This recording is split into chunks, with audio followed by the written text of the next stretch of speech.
21 এপ্রিলকে সাতক্ষীরা গণহত্যা দিবস ঘোষণার দাবিতে সমাবেশ অনুষ্ঠিত হয়েছে। বিস্তারিত সাতক্ষীরা থেকে নিজস্ব প্রতিনিধি আব্দুল ওয়াহাবের পাঠানো তথ্যচিত্রে। 1971 সালের 21 এপ্রিল ভারতগামী শত শত শরণার্থীকে সাতক্ষীরার সরকারি বালক বিদ্যালয়ের পেছনে নির্মমভাবে হত্যা করে রাজাকার ও পাক বাহিনী।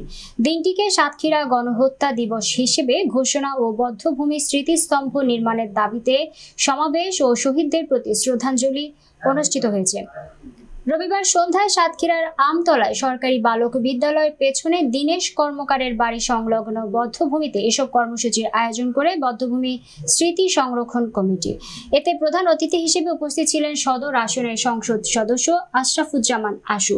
অনুষ্ঠানে বক্তারা বলেন, দীর্ঘদিন পার হলেও এই বধ্যভূমিতে কোনো স্মৃতিস্তম্ভ নির্মাণ করতে পারেননি প্রশাসন এবং পূর্বের জনপ্রতিনিধিরা।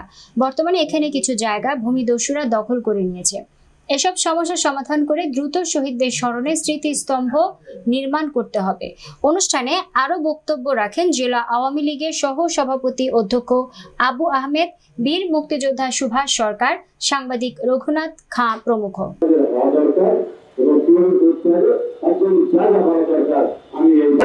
কিভাবে তারা এই জায়গায় পেয়েছে এগুলো আমাদের জানতে ইচ্ছা করে। আমরা নিশ্চয়ই আগামীতে জানতে পারবো। গভীর শ্রদ্ধা জন্য এবং এখানে বর্তমান মুখ এই দাবি জানিয়ে আমি এমপি মহোদয়কে আমরা জ্ঞাত করেছিলাম। আমাদের বিশ্বাস সেই জায়গা থেকে মাননীয় এমপি মহোদয় আমাদের সংসদ সদস্য কিংবা আমাদের নেতৃবৃন্দ এটাকে এগিয়ে না নিয়ে যান। 1 বছর এখানে 11 বছরও এটা হবে না।